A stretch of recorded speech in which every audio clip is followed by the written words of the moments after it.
Peace, friend. This is Baba Amin. Do you need your high school diploma but don't have the time, resources, or the patience to study for and pass the GED? What if you could earn your high school diploma while working on a plan for your success with a coach at the same time? If you would invest in a program like that, then hit the link below and enroll in Operation Reconnect today. I've been an educator for over 30 years. And in that time, I've seen countless high school graduates that end up underemployed, unemployed, or miserably employed because they walked out of school with a diploma but didn't walk out with a plan. That's why 10 years ago, I founded Operation Reconnect. And since then, we've graduated hundreds of people just like you who have gone on to achieve heights that they never thought possible. Just because the school system failed you doesn't mean you have to fail yourself. Don't give up. You have options. Enroll in Operation Reconnect today, and I'll see you at the top. Peace.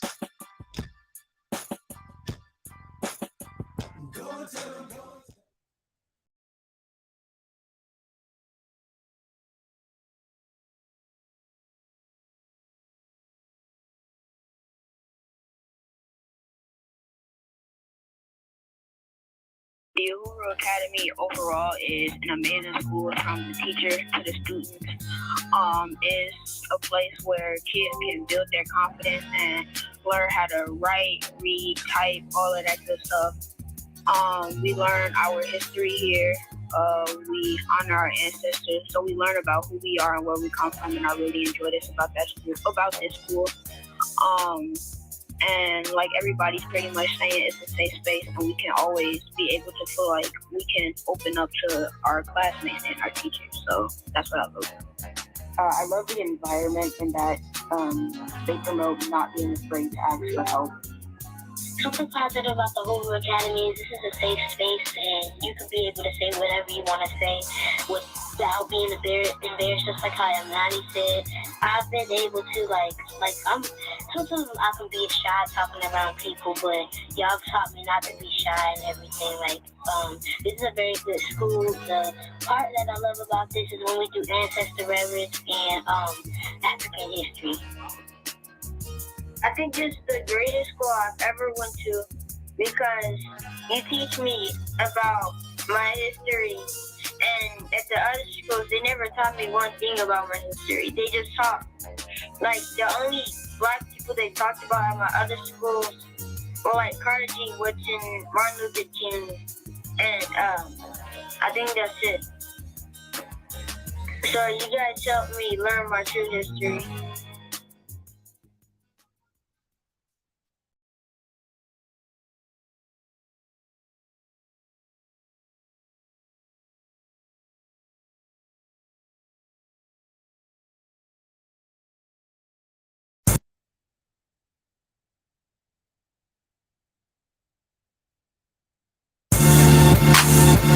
Yeah, it's still a lot of debate about who we are. Cats arguing, we ain't African, we ain't black, we ain't this, we ain't that. Man, truth is, we all of that. Because all of that come from us, you know what I'm saying? It's all about where you gonna fit in. Yeah. Yo, what's your name? You an African, an American, or an Israelite? Black or more, Muhammad or Upper Bakator, what the business like? Malcolm X, my enemy. Chief Turner, Dr. King, keep a burner. You repeat, look at me, who you see? I'm Barbie when I rap a bar. Every line is a black star. I'm Masterfar cause I understand who these crackers are. Nat Turner's my avatar, my attitude so desolate. I'm a mocking dog, these motherfuckers. Dr. Cotton, these Europeans know what I mean. I'm Farrakhan, never will I run. Robert Williams, nigga with a gun. George and Jonathan Jackson, Dr. Joseph Ben, Dr. Nam. Show and prove like Dr. Clark. I'm a boom cause I got the heart. I'm Dubois cause I'm hella smart. I'm Denzel cause I got the part. I'm Bianchi, Sutton Kufu, Mansa Musa, Shaka Zulu. I'm with Mia, I'm with Tulu. If I was Jesus, what would you do? I'm a Negro and I'm colored. I'm your nigga and your brother. Yeah, I kill you, but I love you. Accept your own and reject the other. What's your name? What's your name? And why don't you now know what your name was then? Where did it go? Where did you lose it? Who took it? And how did he take it? What tongue did you speak? How did the man take your tongue? Where is your history? How did the man wipe out your history? How did the man, what did the man do to make you a tongue? What's your name? It's the Chigaboo, it's the Porsche Monkey, it's the Sambo, it's the Oreo, maybe Revolution is just too much for the handle. I ain't carrying no scandal. I ain't scary, got ammo. Harry up with a candle. Time to pick up the mantle. I'm a son to what? Ain't Queen of Zinga. Nefertiti and Queen Amina. Half she said and the Queen of Sheba. She thinks she God. Please believe her. Name is Osada, great escape. Angela Davis, keep safe. Willie Mandela, refuse to break. I'm animate, refuse to hate. I see straight through cause I'm late today. Been standing loop, I got things to say. With Shirley Chisholm, I paved the way. The homie queen came to slay. Better survive, I mean my Malcolm. Black love is the only outcome. I won't stop until y'all have some. I might set this shit gon' happen. I'm on shoot, come bless altar. I'm Miriam, I bless Walter. I'm on Lacuna, I drop my daughter. I'm Oya, I cannot falter. I'm the one to give birth to stars. Master soul, how I work these bars. Serious B to the earth to Mars. KOS, reverse for stars. Show now. What's your name? And why don't you now know what your name was then? Where did it go? Where did you lose it? Who took it? And how did he take it? What tongue did you speak? How did the man take your tongue? Where is your history? How did the man wipe out your history? How did the man, what did the man do to make you a son? And you are right now.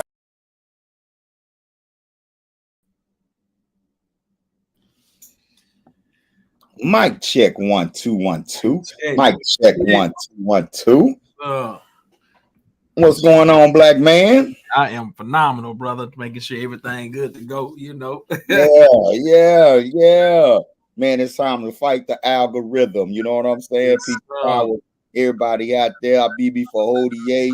Happy National Race First Awareness Week. You know, got Race First rallies going on this upcoming weekend throughout the country. Shout out to Baba Imhotep. I'll actually be in Baltimore this weekend, celebrating at the Race First rally in Baltimore, Maryland. So shout out to the whole team. You know what I'm saying? And peace and power, y'all. What's up, Dr. J? What's happening? Man, you know, I'm fired up, ready to take on the world, every challenge, every obstacle, man, every opportunity, ready to maximize and optimize, man, so that we can be everything we're created to be, man. Hey, let's go get it. That's what I'm talking about, man. Now, this is the Fight the Algorithm podcast. I am your co-host, Baba Ojwok of the Uhuru Academy, in the building with my brother, Dr. Juichi Bomani, you know what I'm saying, in the house, you know, and on Fight the Algorithm, y'all, we talk about topics, and basically we give a unique perspective. We're fighting that algorithm, right? And we want to bring on and highlight people, black people, who are out here fighting that algorithm of self-destruction, that algorithm of self-hate. You know what I'm saying? Algorithms or information patterns that got us acting against our own self-interest. You know what I'm saying? And so, you know, man, I'm excited about tonight. I'm energized about tonight. I think we have some powerful topics to touch on tonight. Some you know, a lot of stuff going on out there. And I think that those of us who dare to think critically, and then dare to say something about it, right? Yeah. We should be out here talking. What you think? That's right. No, I definitely agree. I think it's a must. I think it's something that sets the spirit free. The liberation is in our ability and our opportunity, man, to speak what's in us, the truth that's in us, man. And that's how we begin to really see how powerful we truly are. We start to liberate ourselves and what we say and what we do. Right. And don't be afraid to stand on it, man. Let's go get it. Right. And you got to get used to fighting algorithms, man, because our babies are getting caught up in algorithms, man. Our babies are scrolling and seeing things that's impacting their mind, impacting their self-image in a negative way. We both work with young people. We deal with young people all the time that are dealing with depression, dealing with different issues, because they're trapped in an algorithm. They're searching and clicking on things. You know what I'm saying? They're sending adverse messages, you know, and adults are not immune. You know what I'm saying? You know, and so that's what Fight the Algorithm is all about. We got some folks in the comments right now that I know be fighting the algorithm, like the coldest DJ in the land, DJ Johnny Judah in the house. Judah in the building. What's up, DJ Johnny Judah, man? You know what I'm saying? And all our black-owned businesses, make sure that you share your link in the chat. All right, make sure we don't mind. You ain't got to buy no advertising time on Fight the Algorithm. Not yet. Not yet. You know, when you do, I'll play your commercial. I'll do a whole ad for you. You know what I'm saying? But we ain't tripping if you plug what you got going on in the comments. You know what I'm saying? Just be cool and like and share the video. Drop your business name in there, then share the video and tag 99 people. You know what I'm saying? I got 99 problems, but a tag ain't one. Ain't you know one of them. Come on, man. Make sure that you sharing Fight the Algorithm. You know what I'm saying? With everybody out there. You know, man, how you feeling, brother? Man, I'm feeling phenomenal, man. Phenomenal. Looking forward to this week. Looking forward to the show, man. I think, waking up our minds, man, and really sparking our natural genius, and I can't talk about it enough. We are naturally just brilliant people, man, and it's just a matter of us seeing it, believing it, unleashing it, so that we can truly see the fruits of that brilliance, man. That's what I'm talking about, man. That's what I'm talking about. And shout out to some brilliance we got in the comments right now. You, my brother Agu and his company, amnaturalproducts.net. You know what I'm saying? Man, be having the brother smelling good too. You know what I'm saying? So definitely appreciate him and what he do. My brother David, Moncrief, KOS Appliance, HVAC and Repair. You know what I'm saying? Where I'm from, KOS stands for knowledge of self. You know what I'm saying? So KOS Appliance, HVAC and Repair. You know what I'm saying? Shout out. Look at my son up in the chats, you know, in the comments. My brother Tajiri Kane Doe, you know. Yeah, you know what I'm saying? Got a gaming channel, Black Pixel, you know what I'm saying? You know, and I ain't gonna lie, man, I be sitting up chilling, watching him playing the games. He played retro games, and me and him used to play when he was a child that we played together. You know what I'm saying? So I'll sit up and just be chilling and watch my boy do his thing on the YouTube channel. So shout out to Black Pixel. Y'all make sure y'all go and subscribe to his channel. You know what I'm saying? And Moncrief say he served Washington, D.C., Virginia, Baltimore, the whole DMV area with that HVAC and repair service. You know what I'm saying? Hey, it's our hoop, brother. We must have it. We must have it. Yeah, got to. With Bo Money. So in the news this past week, old DeSantis is back, right? Florida is back. He's been Trump Jr. Yeah. You know, since Trump left office and Trump stopped tweeting. You know what I'm saying? And the Democrats needed a new white racist boogeyman to keep us from thinking critically, right? Now I ain't saying the dude ain't racist, he is, you know what I'm saying, but we'll get to that in a minute. But it's been Florida. Florida's like the new Jim Crow. He's the new George Wallace. Yeah. You know what I'm saying? This guy, right? And so now he's back in the news, right? And Florida's in the news. Florida's black, and I'm setting something up here. Florida's Black History curriculum. They just passed a mandate that in their Black History curriculum that you have to teach, that teachers have to teach, that while slavery was bad, that there were certain aspects of slavery that benefited Black people. You know, in particularly the skills that they were able to pick up that would serve them well. You know, I guess once we got free. Yeah, once they would benefit once they were no longer slaves. Yeah, right. It's like you learned a trade. Yes, you was a slave, but at least you picked up a trade, right? Yeah. It sounds kind of familiar because a lot of brothers go into prison, which prison is slavery. And what do they pick up? They pick up a trade. And so they come out and they say prison was bad. Yeah. But at least I picked up a trade, right? And so there's a firestorm out there, you know, like how racist is that? You know, there was no benefits to slavery, and of course, you know, the reactions are coming, you know, left and right. And so I want to get your initial reaction when you read that story, heard about what was going on with the Black History curriculum in Florida. What was your initial reaction? Okay, no, absolutely. So for me, coming off a year where I worked in education policy at the University of Texas, in Texas, you know, with that runs under kind of the same framework as Florida. My initial reaction is that I immediately want to see the policy. I want to see what they are documenting. I want to see what the wording, the terminology is when they're saying, when they're saying that this particular type of curriculum has to be taught, or these aspects of curriculum have to be taught. Because for me, in understanding the work that has to be done when we're talking about policy and we're talking about policy advocacy, building coalitions, to do various things as it relates to fighting for the welfare of our children, it has to be strategic. And that's one of the critical things that was reinforced for me in the work that I did this past year in education policy, is that even when someone states that you have to do something based on what they wrote into a policy, if you take the time to actually stop and think critically, think outside of the algorithm, we have the ability, and that's why I keep saying it, we are brilliant people. We have the ability to think critically and utilize the same terminology, weaponize it, and utilize it for our empowerment. But what prevents us from doing is that we react emotionally immediately, and we immediately hinge to an emotional response in our political action. You know what I'm saying? In other words, you said we start feeling some type of way and stop thinking.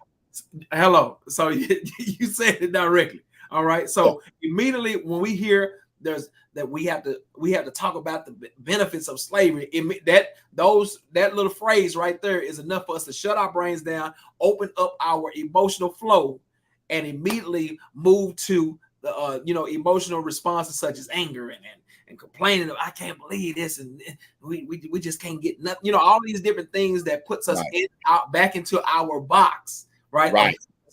As opposed to utilize our natural brilliance and really saying, okay, let me really look at this and see how we can use our strategic thinking and logical thinking and critical thinking to say, you know what, okay, I see what you're saying, but you're not as smart as you think you are, because we are brilliant. Let me use words. But the first thing came to my mind was they required to teach Black history in Florida. Before you even get to the critical thing. Like when the first thing that caught me was that the state legislature is discussing what can and can't be taught in the mandated Black history curriculum. Wait a minute, there's a mandated Black history curriculum in Florida. So that was the first thing that caught my eye.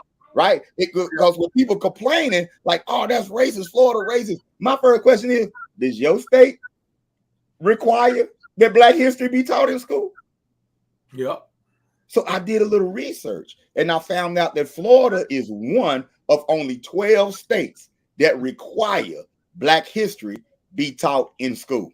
Now, how y'all want to process that? Process that as you want to, as you will, right? I dug a little deeper and found out that Florida actually teaches the most Black history of any state. Right? No. As far as officially. Right? No, with public schools. Right? Because others like Maine, Rhode Island, like a lot of them are places where a lot of Black people don't even live. Maine, Rhode Island, they just mandated during February, or they mandate that the teachers take out some time during the year. That's 12 states. 38 states have zero requirements to teach your child anything about Black people in school. Yeah. Right. Absolutely.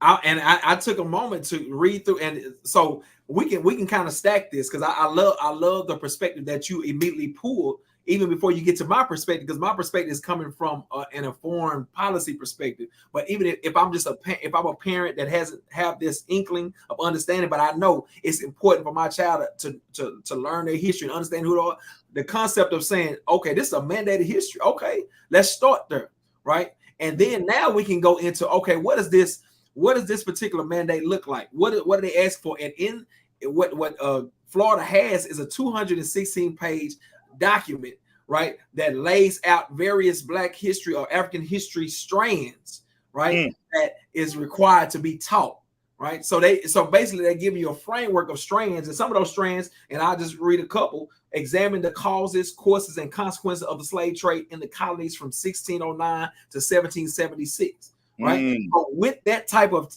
heading, if we are able to think of ourselves as empowered, we could feel, we could create the context for that particular strand, right? As people. And by utilize our power politically to assure that districts, they already have to use this strand. What you gonna teach in that strand? Okay, boom. Let me come down and show you what you need to teach. Right, but we gotta think critically to even get to that part where you say, get to that point to say, wait a minute, what's in here that we can use? Because in most states, ain't nothing in there. Yeah, right, ain't nothing in there. But like what you're saying, context is everything. Yeah, right. And so giving context to what's going on in Florida, right? Not only are they one of only 12 states that mandate that Black history be taught, but they have a very comprehensive list of Black history strands that they approve. Now, the flip side of it is saying, of course, they mandated it so they can control the narrative. Right. So it's mandated to control the narrative. So what the fight is going on down there is fighting over the narrative. What narrative can be taught? You know what I'm saying? Or can't be taught inside the schools. I ain't tripping, Bomani, because at least they having a conversation. Yeah, that's right. That's right. At least they having a conversation. Where's that conversation in your state? Where is that conversation in Texas? Where is that conversation in South Carolina, California, Phoenix? Where is that conversation in so-called liberal states as well? Where is that conversation? Oh, I forgot. They gave us Juneteenth. So basically, because of that, we're not supposed to ask the right questions. Right? So basically, what you said is that one of the first things we got to do is think about what questions come to mind and what questions do we need to pose and ask and engage in order to be answered, in order for us to address this strategically. Right. And what happens too when you deal with people like Trump and people like DeSantis, you know, white folks that's bold enough to say things that may be blatantly racist, maybe blatantly ignorant, but they bold enough to say it. It challenges the other side to have to address issues that we would rather sweep under the rug. Yeah. And have conversations that we ain't prepared for. Yeah. And we got Black folks quiet. Ain't nobody complaining about Black history. Yeah. Now here come DeSantis and them talking about this is what we gonna teach and all that kind of stuff. And sooner or later, a Negro in my state gonna say, "What about us?" Yeah. That's the thing. So that's the thing about, and that's one of the ways that we have to be able to utilize our natural brilliance, because people like DeSantis are going to grab the extreme, you know, on the side that benefits his people, right? What we know about balance is that if you grab an extreme on one side, then that means that the other extreme exists. For us, we have to be willing to think about the other extreme and make sure we grab it. Because if we can grab the other extreme, we can present the other extreme as the counterbalance that's hard to argue with politically. Yes. And guess what else? If you don't like what they're doing in the Florida public schools, and you're a parent in Florida, you can get up to $10,000 per child in your household to fund your child's education however you want to deliver it in Florida right now. Yep. See, you can't miss. But see, one of the things that I understand, Bob, is that the only way a lot of people are going to understand that that's necessary, that's critical, that we grab that other alternative option, is that we got to stop and think first, right? Because once I understand, okay, based on what you have presented as what is mandated and what we want, we know we need for our children, or what we've understood based on, like groups such as the Uhuru Academy institutions down in Florida. The sister that came on last week, phenomenal. Is that New Akibalan STEM learning? Let's shout them out, New Akibalan. Now we understand. Okay, within the strands that you presented, these are the things that my children had to learn in order for them to reach their full power and potentially be fully empowered. Now, when you present that on a local level, and then your district gives you pushback, that is the telltale sign. And now, okay, well, I don't have any other choice but to go to the alternative. I gotta go get the 10,000 now because we presented what was gonna make my child fully empowered to the highest power potential, and you rejected their empowerment. I have to take an alternative route, right? But we can't get to there if we're not getting outside. When you're trapped in the algorithm of this white man bad, this white man good, This the good guy. This the bad guy. Whatever the bad guy want, you don't want. Whatever the good guy want, you want. That's not how politics works. Exactly. There's nuance, y'all. Nuance. Yeah. There's nuance. Nobody's all one way. Nobody's all the other way, right? And politics ain't about friends. It's about interests. Yeah. Right. Yeah, and so we have an opportunity in Florida and Arizona also, right, through school choice to actually put an or else on the table when it comes to the public school system. Yeah. Teach our babies entrepreneurship, or else we gonna yank them out. Teach our babies our culture, the narrative that we want, or else we gonna pull them out, take that funding and educate them ourselves. That's a real possibility. But that's outside that algorithm. That's outside that algorithm. Only the public school can do it. Only the public school can do it. We got to change it from within. Yeah, no doubt. Right. The other aspect that's outside of the algorithm is that this very concept of what we're doing, analyzing these current events and policies and all of these things that are happening, it in itself is an education opportunity for not only our children, but especially for our children, but also for us. So our own educational development is wrapped in our propensity to engage in critical thinking and understanding what is happening and how we can best equip ourselves, to empower our families and future generations. That's our own development as well as theirs. Their engagement in it is a part of that development. They may be the one to say, you know what, I can't even go to that school. Like basically what it's going to take for me to reach the vision and what I envision for myself, I got to learn these aspects, and they say they're not going to teach it. I can't show up at the school, mama. I can't do that. I refuse. I would be great. Right. Yeah. And so we got to ask ourselves, y'all, why? Why is that news? What is the agenda? Why is that making the news? Why is the racism in Florida and the violence in Chicago the two polarizing stories of today, right? If you're not learning about 34 shootings over the weekend in Chicago, you're hearing about new racism in Florida. Y'all, it's a whole world happening out there outside of Florida and Chicago. And everybody in Chicago didn't get shot last week. Exactly. 25 students just completed a STEM camp, a cybersecurity camp over the last couple of weeks. And learned. Exactly. You know what I'm saying? So when we talking about fighting the algorithm, family, we're talking about making sure that you got your eyes and ears open to everything that's going out there, that you demand a balanced picture of what's happening around you, and you won't accept sound bites without context. You know what I'm saying? And so that what's going on in Florida is an example of it. DeSantis, the Democrats, and y'all, I'm not a Republican nor a Democrat. I'm Black Power all day long. I'm a Blackocrat. You know what I'm saying? I'm a Demo-Black. You know what I'm saying? A Republican. I'm a Republican and a Demo-Black. You know what I'm saying? And so it's all about the interest of Black people. But one of the things that the Dems do, and I get on the Democrats because most of us vote Democrat.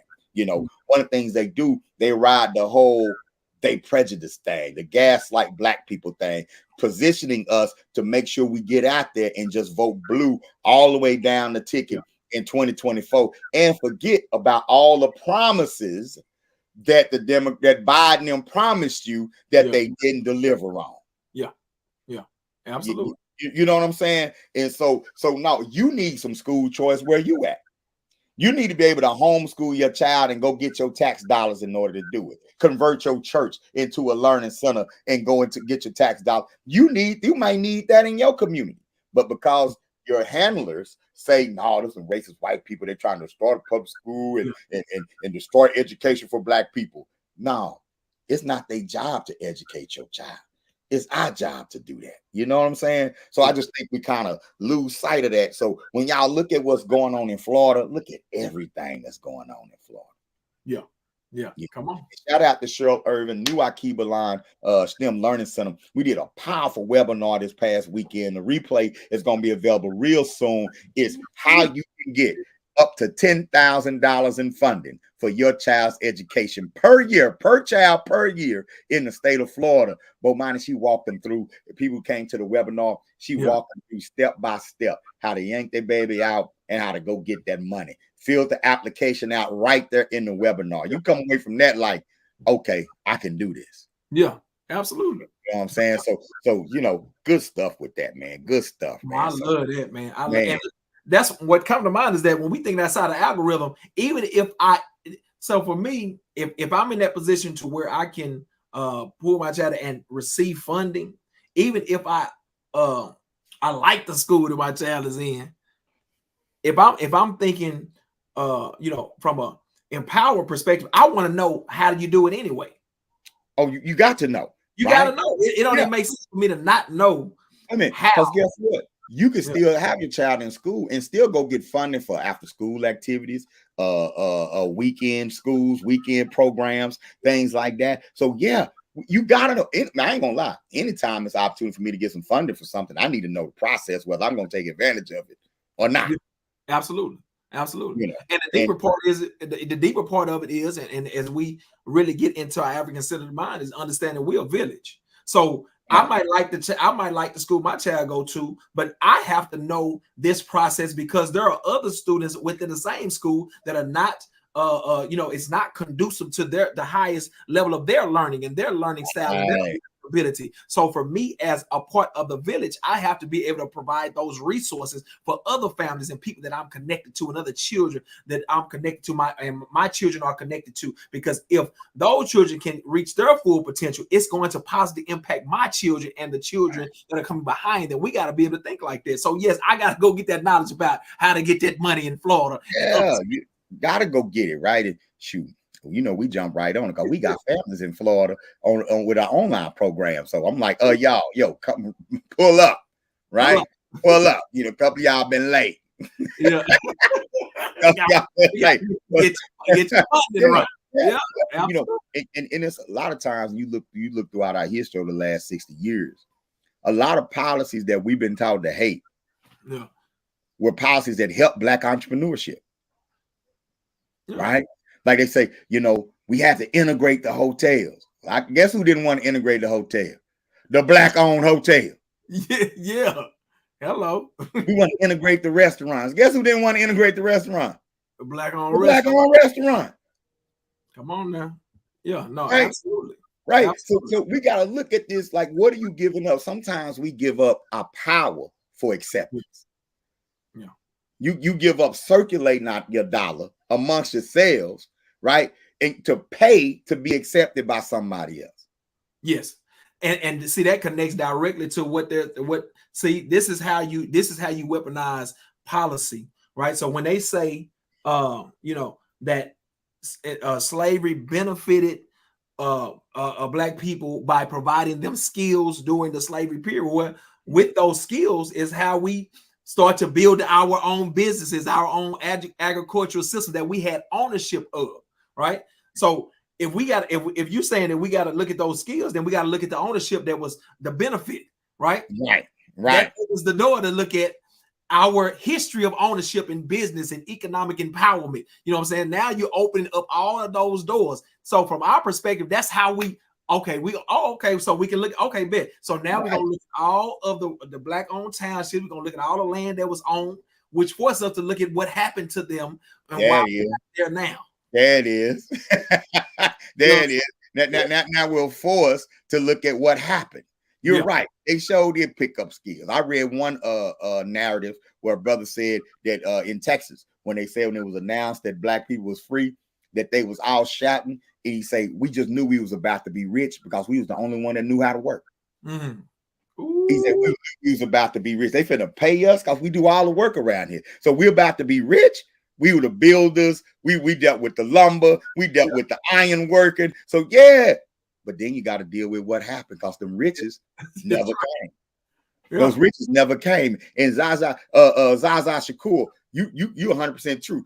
If I'm teaching about the skills that Africans picked up during slavery, right? I'm talking about the skills that African people brought to slavery.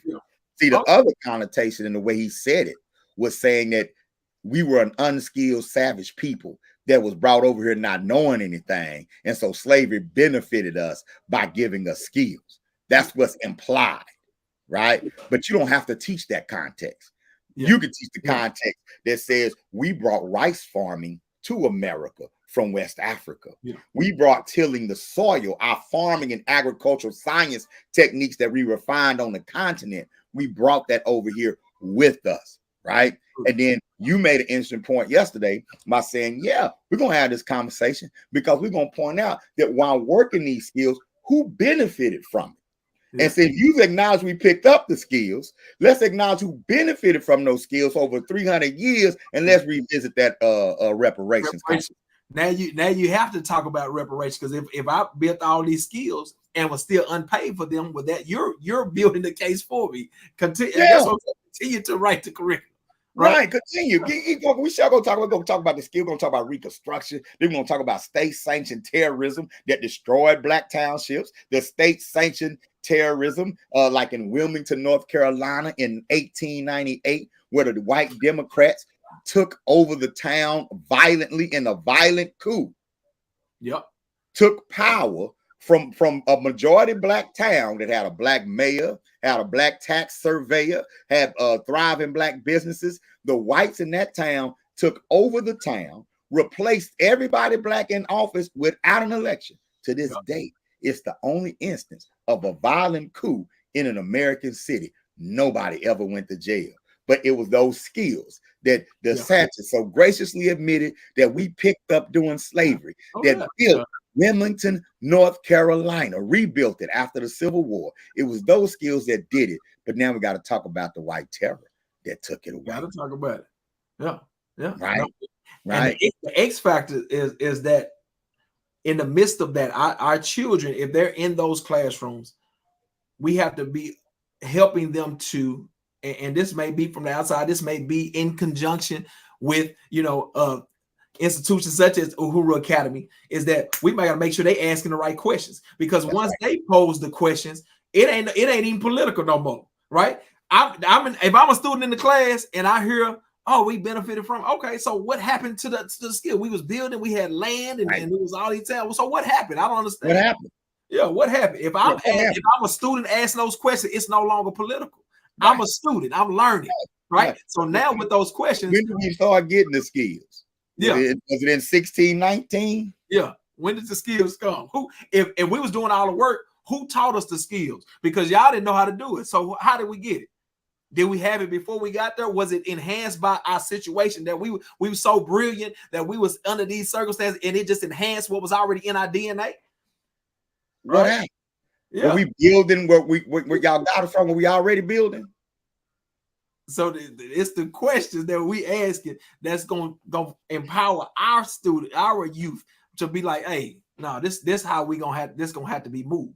That's what I'm talking about. That's talking about black folks need job training in 2023. So now I want reparations for the stolen skills. Yep. Because evidently great skills that we did pick up, where they go? Because they gone now. Trades been yanked out of most schools. A lot of our schools, the trades are gone. Emphasis on skills left, and the emphasis became passing state standardized tests, no pass, no play, and zero tolerance when it came to discipline. Right? And so now we're looking for skills. Our baby's hungry for skills. Yeah. And so it's just a very interesting situation, but not one that I think we should be looking at worrying about what's in the heart of Ron DeSantis and in the heart of white people, and we need to love each other and love everyone. Now, what are the action steps?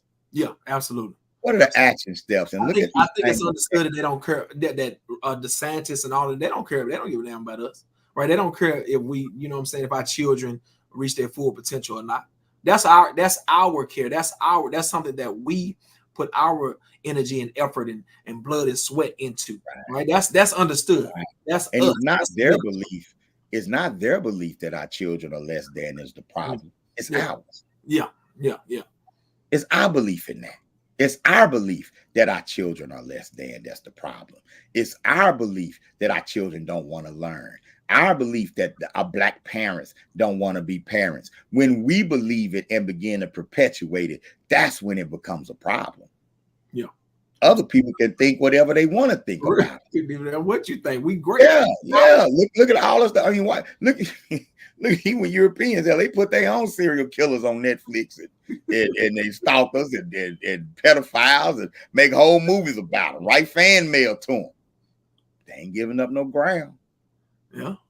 They're not going to allow you to take over the narrative and paint them all with the same broad brush, because they're going to give you the Avengers too. They're going to give you Batman, give you Superman, the whole 9 yards. So you're going to see a cracker that is an axe murderer, but then you're going to see a cracker that can fly and have X-ray vision. Yeah. And we got to write our narrative around all of them. You got to build a narrative around all of them. Yeah, man, and so we got to look like that. We got to look at things from multiple perspectives, from multiple angles, right? Because we missing out on power. We missing out on opportunities, because we're, getting caught up in the emotionalism. Right. We worry about, like I was insulted when Hillary Clinton pulled hot sauce out her purse. Yeah, exactly. That insulted me. Yeah, absolutely. You think we that stupid? And the answer is yes. See, that's what I'm saying. So that's so common sense. Why would you do it? Like we got to be able to ask them questions. Why would you do that in that moment? You know what I'm saying? Oh, you think that we are that simple-minded? Yes. You're basically calling us slaves, right? Because if you can provide us, because you trying to give us something that you're not willing to pay for. Mm-hmm.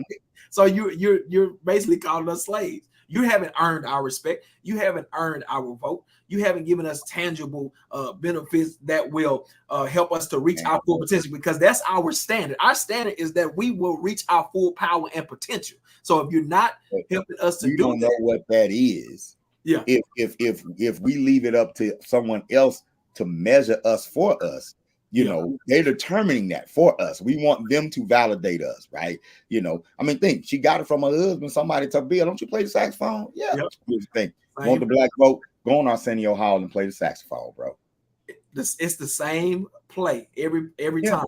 Joe Biden. Go on the Breakfast Club. Tell him, if you don't vote for me, you ain't black. What happened? It worked. Come on. It worked. Yeah, and during the crazy thing is during that time, if we have people that pose these arguments that we're talking about right now, we were called. They called us names. Y'all don't care about those. You don't care about change. You don't care about. Yeah, that's the lesser of two evils. So you admitting that you're choosing evil. You choose evil. Whether it's the 2% evil or the 1%, you're still choosing evil, and evil has a result. Right. So when one of our babies choose selling dope over poverty, right? Each of them, that's the lesser of two evils, because poverty is evil. Yeah. Being hungry is evil. So I'll either be evil, I can be hungry, fall victim to that evil, or I can fall victim to the evil that's gonna feed me and buy me some clothes. It's the same mentality you using when you go to the ballot box in politics. You picking the lesser of two acknowledged evils. Yep. And so yeah, man, fight that algorithm, y'all.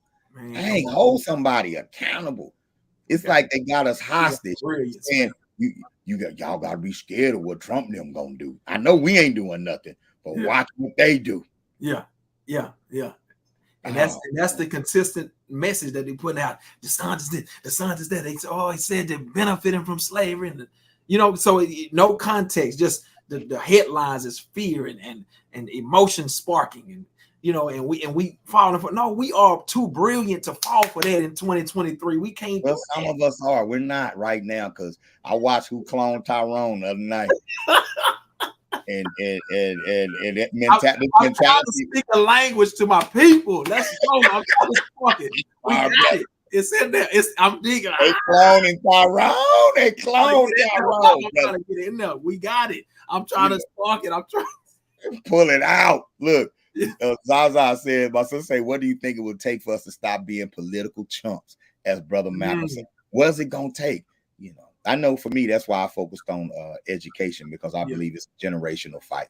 And I think education is a big part of it. You know what I'm saying? And we have to put that in the conversation in our education, you know, from day one. We got to start on that local level too. You know, and like I said, it's gonna take education, man. You know, because we are definitely political chumps, and there's a whole class of middle class bougie black people that protect protect the status quo. They protect this algorithm with their lives because they get to sit at the table. Yeah, absolutely. Yeah, no, I agree. I think it's an educational, generational fight. I think for many of us, it's going to take our own children to get in a position where they can think critically, and they have to come to us and tell you are not thinking. Mother, I'm just being honest, because a lot of us have stopped thinking at a young age, right? So we really stuck at that age. So a lot of us, you know, we stopped thinking at 12. Right, and we start to fall into the algorithm, the matrix, you know, all these thinking, these programmings, and we still stuck at 12 as far as our ability to utilize our natural genius. So if we have children that continue to think beyond 12, right, and they start to see and understand things, and they've been exposed to information, they went to the Uhuru Academy, they thought about things in a different way and looked at different perspectives, and they able to present it to us in a way we like. It's going to spark something inside of us because that's our DNA. If they can spark something in many of us, that's what it's going to take for many of us. That's what came to me in the dream. Well, you know, something be said for more blatant, overt racism actually being a positive catalyst. Yeah, right. We need more feelings of being alone, more feelings of knowing that no one has our back. Because the issue is thinking that someone has our back that doesn't, and that hope, that carrot that's dangling out there. Right, when they snatch it from you every time. Come get the carrot, vote. I'm gonna give you the carrot, and they snatch the carrot. Wait a minute, why I didn't get the carrot? Well, you voted, and then, but we got midterms coming up. You got to vote then too. We can then they put the carrot out there, and you go out there and you vote for the midterm. Okay, you did, but now we got a war in Ukraine, and we got all this other stuff going on in the world, so we can't really deal with your issues. LGBTQ community needs this. This group needs this. This group. So then they put the cap. But 2024 is coming around. Yeah, we got to get out there and vote again. Your turn is coming. So what you got to do? You got to break up with that. You got to quit. You got to cut the carrot. Say, I don't even want that carrot no more. Yeah, and I think people like DeSantis is good for black people. Trump, in a lot of ways, was good for the mentality for black people because we felt like we had to come together. Hell, even what's that boy from CNN? Don Lemon grew an afro when Trump was in office. Yeah. You know what I'm saying? Like when we face it, when it's in our face. When we were screaming Black Lives Matter and all that, that was a moment right there. When it's in our face, we grab it. But when somebody comes in to pacify them and they give us a fake victory, oh shit, we go back to Netflix. And you know, as you're saying that, I'm thinking about the argument that they are making about benefits of slavery. Are we? Is it? And I'm asking you, when you think about it, do you think about it in the same context? When we have this type of we get to a point where we feel like we disconnected from a false sense of security. It sparked something inside of us to where we really start to unleash. Okay, this is what we're gonna have to do in order for us to survive, to strive, as opposed to believing that somebody, oh, it's okay, you know, you don't have to worry about this. You don't have to worry about putting so much effort into learning. You know, is that what they say? So for the people that in our enslaved ancestors that took skills and built their own, right? As opposed to those that, you know, when they were not in the plantation anymore, they couldn't, you know, they felt like, oh, that we lost something. We, you know, is it the same? Are we still wrestling with this same? There's a such thing as a slave mentality, right? And you had, now y'all keep in mind that you had black people that were free throughout slavery. That's another unique thing about Florida, is that Florida was not originally a slave state. right? That Florida was actually owned by the Spanish for years, and black people and Native Americans struck a deal with the Spanish that they could be free in Florida as long as they kept it out of the hands of the British and the United States. A lot of people don't know that they were fighting wars in Florida for over 200 years. It took America 200 years of bloody fighting against black people and indigenous people in Florida in order for Florida to even become a state. So the fact that all this brouhaha is around the state of Florida is amazing to me, because Florida's history ain't like Texas history. That's right. It's not Arkansas history. It's not Mississippi history, right? Florida had Seminole Wars, 2 Seminole Wars, and in both wars, the soldiers, the United States soldiers, wrote back and say, "Y'all said we came down here to fight Indians. We've been fighting black folks since we got here." Yeah, yeah. A lot of black people in Florida are descendants of Maroons in Florida. Before Harriet Tubman was running north, everybody ran to Florida to get free. Yep, yep. And so I'm looking. So as you were saying, I'm looking, and I was looking for it. I couldn't get there fast enough. But in the history strands that they put, that the state of Florida put in there, it talks about, teaching Florida black history, right? So the things that you discussed, it's a lot to unpack that we can use. It's a lot to unpack, man. They got an opportunity. They have an opportunity in Florida that's unprecedented when it comes to teaching black history. Yep. In the public school system. Yep. But if I'm too mad, if I'm following the narrative, the algorithm, I'm not going to stop to think about it. I'm not even going to see it. I'm not. We have a whole section in our Black history curriculum on the Black Seminoles and on Florida, and some of the great heroes and sheroes that fought and kept that place free for almost 200 years before the United States was actually able to go in and massacre people, men, women, and children, in order to subjugate Florida. Florida was a black nation at one time. Yeah. Come on, man. Yeah, Dion went to Florida State Seminoles. I always want. Do he know he might be a Seminole for real? Dion is a Seminole. I can see it. You know what I'm saying? You know what I'm saying? He might be a Seminole for real. You know what I'm saying? And so there's a lot of history, in that particular state. If that particular state to be a hotbed, one of the reasons why Florida is so racist is because of all the bloodshed that white people had to spill in order to get that state. That's right. No. And so it's a very, very unique state with a very unique story that when I see stories like that, it makes me just want to dig in to what happened, what's going on in Florida. It's a reason why the creator got everybody looking at Florida. Yeah. And man, the powerful thing about what you're saying, and I see an opportunity here. If a parent, you're a parent in Florida, if you at the district level with even if this becomes the standard, as far as black history, and you in position where you're sending your child to Florida public schools, well, when you go from a district level, you have a power to dictate the narrative of those particular, how those are taught, and how the teacher teaches it, especially when your child is in the classroom.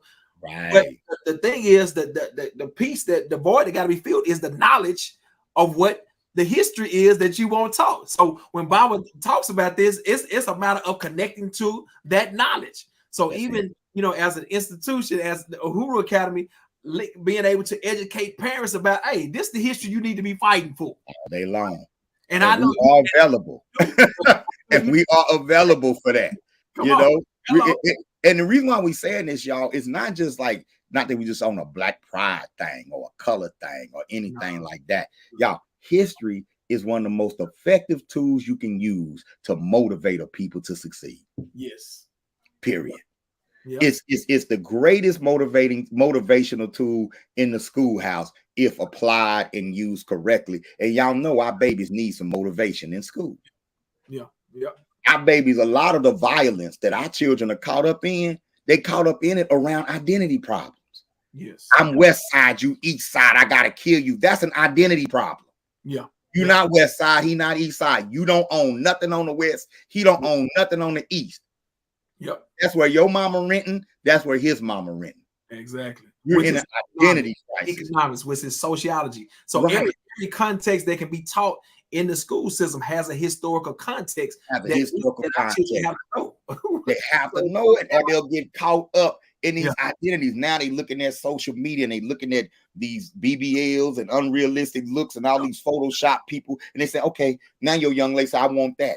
Oh, I'm gonna be a bad bitch. Okay, now I'm gonna be a bad bitch. Now I'm gonna be this. Now that's an identity problem. Yes, that can only be solved by knowledge. Right? It can only be solved by a stronger identity. Yes, the knowledge of self. Yeah, it can only be solved by a stronger identity. So, Florida families, get at us.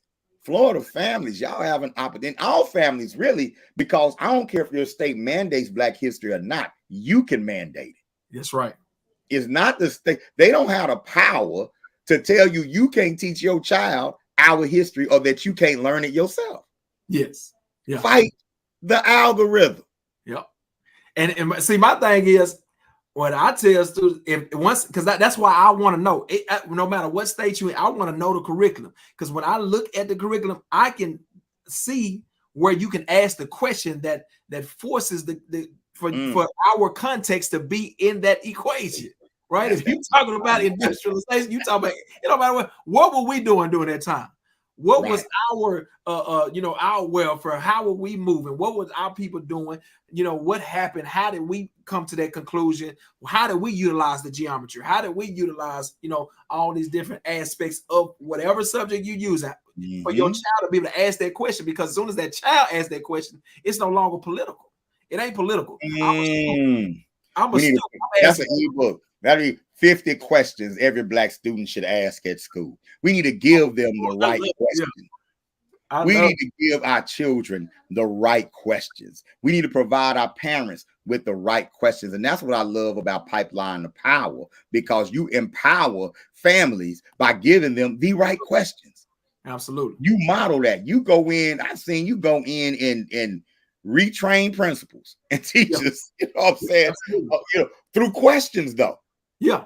Questions. Learn the policy and don't go in and say, policy 3, 4, 5 said this. You go in and say, well, what does the policy say? But you already know what the policy say. Yeah, I already know this say. Yeah. And I'm listening to every word. Every word. We're gonna use the terminology. Well, how does that connect to this student? Yeah. Yeah. I mean, come on. Give people rope to hang themselves with. Yes, that's the key. Back people into a corner to where they have to answer questions about why they chose to do what they did and say what they say and what actions they took. Right? We be letting them off the hook by getting emotional.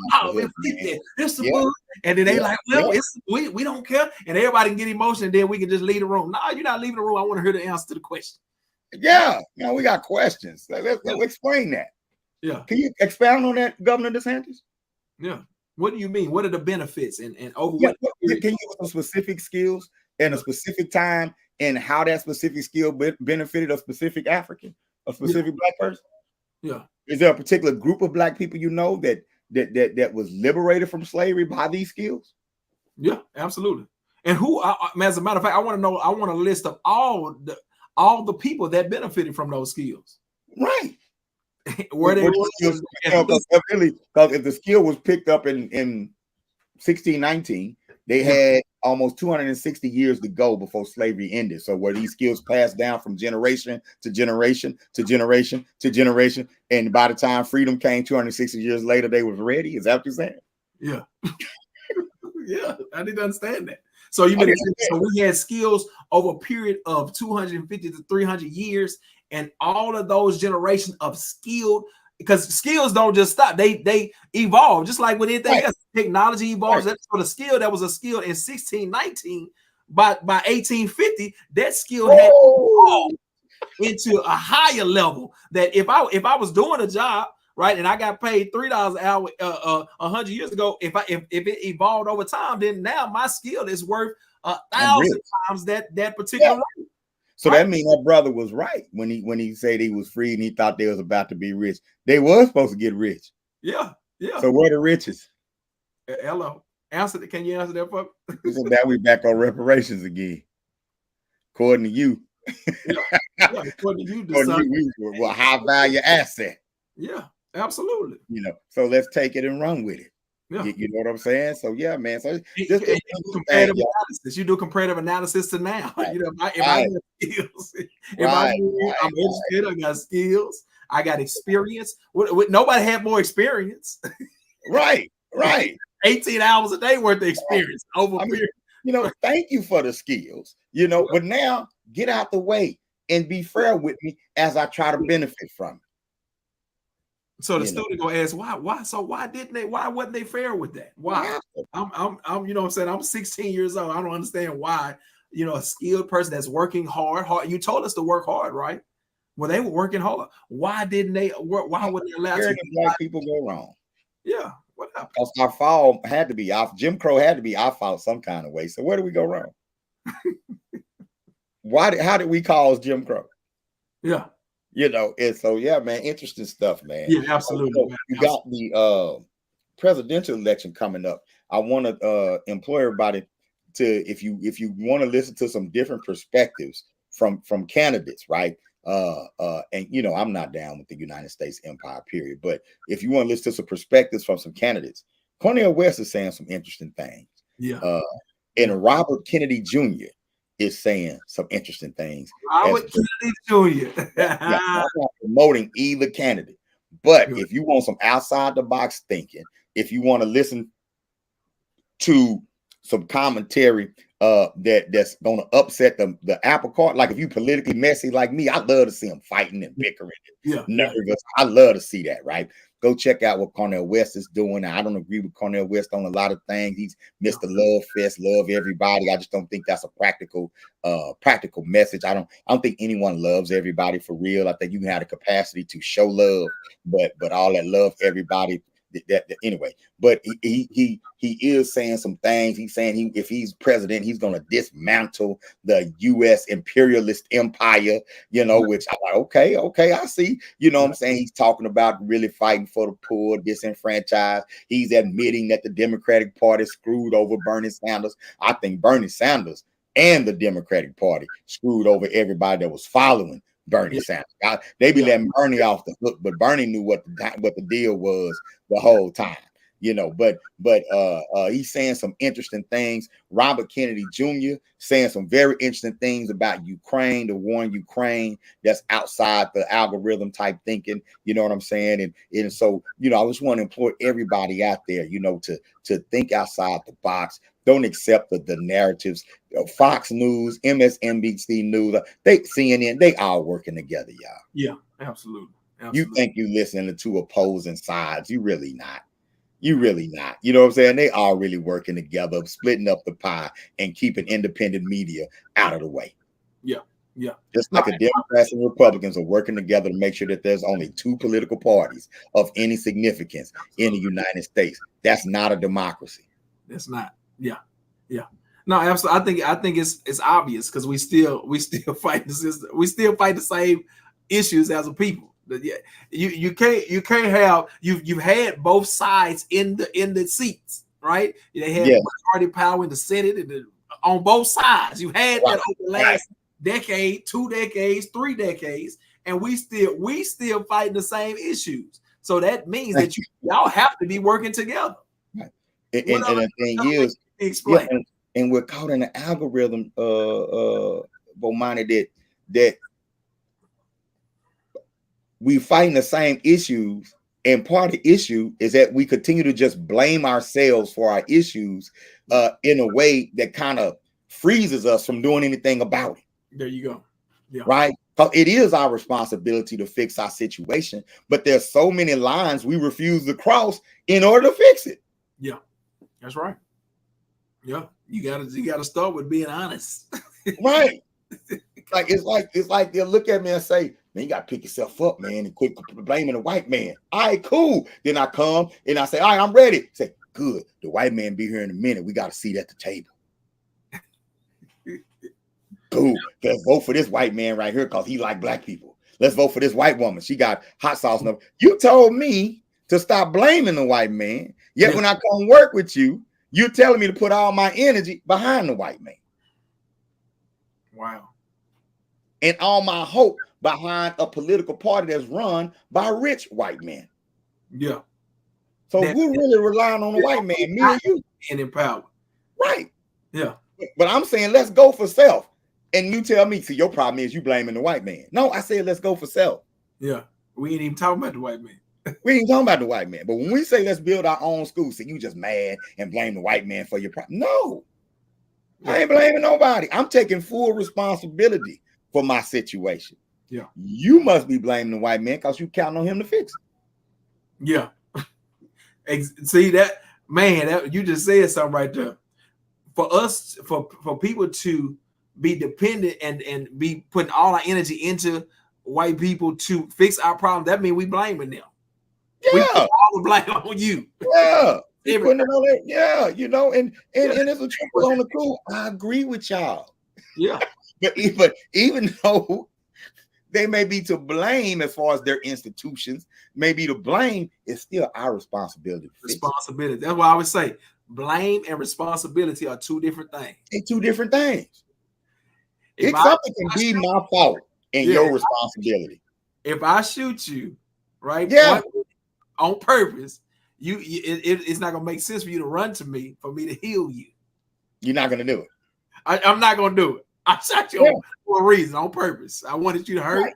And I probably and just because you hurt me, don't even mean you know how to heal me. Ooh, we assume that because America caused the problem, that America knows how to fix the problem. Even if they realize that they caused the problem, that don't mean they know how to fix it. Even if they want to fix it. Matter of fact, some of this shit might have been sincere, but just bad ideas. Oh, I know. We're going to shut down the schools in your community and allow you to bus and come into our schools. Yeah. How did that work out, y'all? Brown versus Board of Education. How'd that work out? Oh, you want to shop at our stores. Yeah. Now you own less than 0.1% of all businesses in America. Yeah. Now the dollar that used to circulate in the black community for almost 11 months in some towns before it left the community, circulates in the black community for 6 hours, then it's gone. Now, people that used to have over 20 million acres of farmable land during Jim Crow has less than 2 million acres of land in 2023. All in the name of progress. You'd rather see Jackie Robinson play for the Dodgers than to see a whole Negro league. That mentality is still here. Yeah. So when you hear DeSantis and them, you hear them when they start calling out racism in the Florida Black History curriculum. Yeah. You still have that same Jackie Robinson mentality. They're not accepting us. They're trying to reject us. They're trying to take us backwards. Yeah. Yep.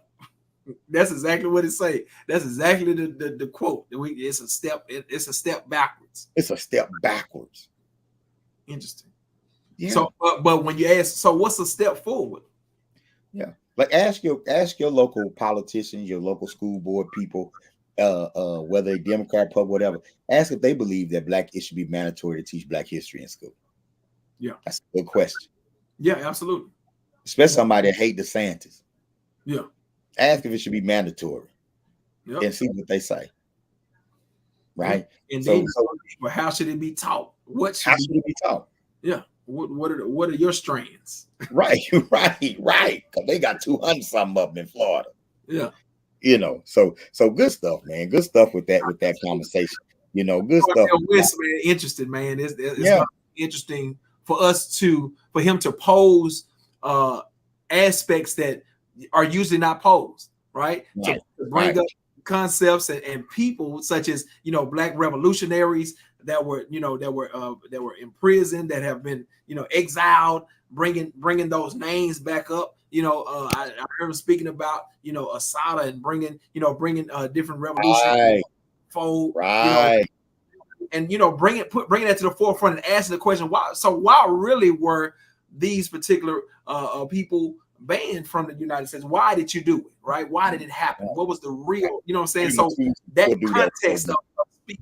Yeah. No, it's really gonna be interesting. Yeah. Yeah, you know, and rest in power to Mutulu Shakur, great freedom fighter, joined the ancestors a couple of weeks ago, you know, and yeah, you know, now when you ask them, they're gonna call him a bank robber and that sort of thing. But if you ask us and the community, they're gonna say that's a man that built acupuncture clinics and used acupuncture to get black people off heroin, which predated crack, which was the first genocidal drug wave to hit the black community was heroin in the 1970s. And Mutulu Shakur and the Black Liberation Army and the Black Panther Party and the Republic of New Africa and black nationalist movements of that ilk at that time, they were not just out screaming kill whitey. They wasn't just out, you know, trying to shoot it out with the police. They were engaged inside the community, dealing directly with issues that were directly affecting the communities. People don't talk about the health clinics that the Black Panthers opened up throughout the country. They don't talk about the reading programs. You hear about the free breakfast programs. You don't hear about the political education class. You know what I'm saying? And this is my message to all those who are trying to follow in those footsteps today. If we're not inside the black community, you're not really fighting for black liberation. Yeah. Our people need development. Our children need development, and we can't. The grant ain't coming. We need to learn how to create partnerships with local churches. The Black Panthers, man, they will go down to the hospital and find the first black doctor they can find and black guilt their ass all the way back to the hood to give free checkups. Yeah, absolutely. And they were young. They were young. The average age in the Black Panther Party in its inception was 17. Come on, man. It was a youth organization, right? That fire us up, man, to even hear that, man. It's just something about it just fires me up, man. Yeah, you know, and there are young black people out here right now. You know, like one brother, I'm hopefully have him on next week, a young brother by the name of Manny Jordan. He's an artist out of Chicago and doing some powerful things. Had lost a brother to gun violence a few years ago, dedicated his music career to uplifting messages and using entrepreneurial skills to pull himself out of poverty, teach his peers how to come out of poverty. We're gonna bring on my boy K Crucial out of Arkansas, married, committed husband, father, just has a dream of building a multi-million-dollar media company and doing his thing. Gonna bring him on as well. Man, there are so many young people out here doing powerful things that are fighting the algorithm. We're going to be bringing them to you here on this podcast. So make sure that you like it. Make sure you share. Make sure that you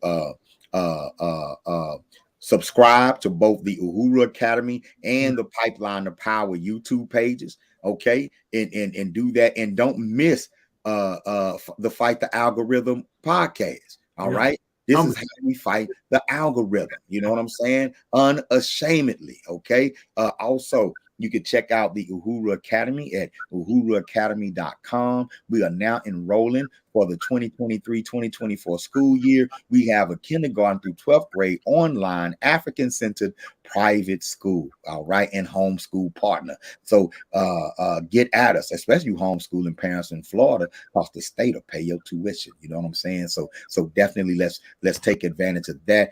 You can also go and join the pipeline. Become a part of the Pipeline to Power at pipelinetopower.com. Go over there right now and take that pledge.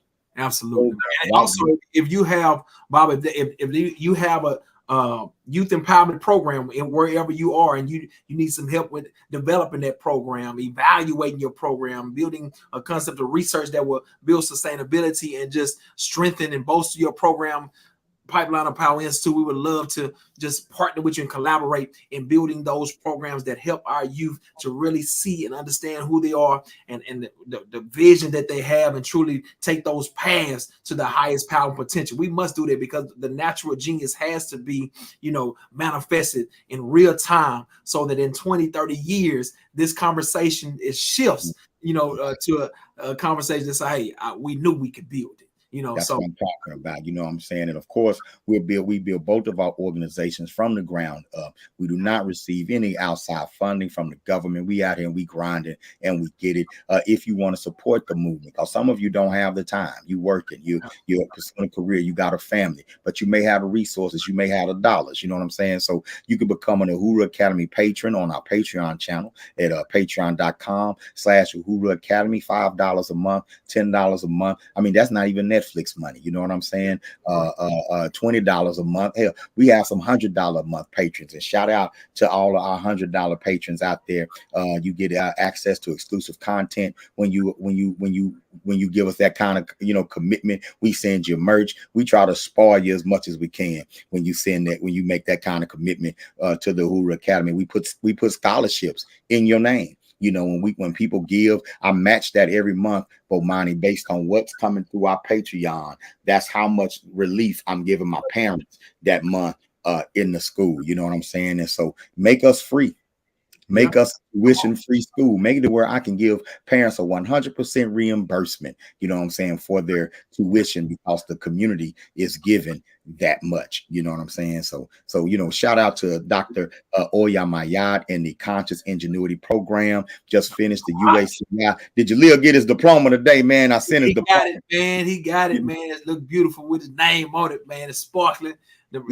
Just that accomplishment, I felt pride and just powerful, just seeing my young warrior's name across, the completion, the graduation of the program, of the camp, man. He was excited and proud to be a part of it, man, and to finish it and still bubbling with, that curiosity of, how, to continue to engage this, man. So that was a phenomenal camp that y'all put on, man. So man, I say 25 young warriors, graduated that camp, man. That's something got to be put out into the atmosphere to let the world know. Hey, man. I'm getting calls from parents today. My baby wants to be an engineer now. Thank you for the camp. And, his attitude is just totally different. And so it works, y'all. We will be having a winter UACI summer STEM camp. Winter STEM camp over the winter break. We focused on cybersecurity and artificial intelligence. This time we're going to be focusing on HTML, Python, learning the Python coding language with our next one. So y'all be on the lookout for information about that. You'll be able to enroll real soon. And shout out to our sponsors, the CAP Center at Morgan State University and the Center for Equity in Artificial Intelligence and Machine Learning Systems at Morgan State University as well. You know what I'm saying? So yeah, man. Appreciate that, Shango. They enjoyed us. Appreciate that, man. Appreciate everybody that tuned in tonight. I love this comment right here. There is no American history without Black history. Excluding it from any curriculum is basically just telling an extremely small and an accurate part of American history. I'm saying that's how you find out. Hey, it's been a great time. We're going to be back black here, same black channel, same black time next Monday. Catch the replay, comment, like, share, tag, comment, like, share, tag. That's the only way we're going to write the algorithm if we fight the algorithm. That's right. All right, we out of here, y'all. Let's go.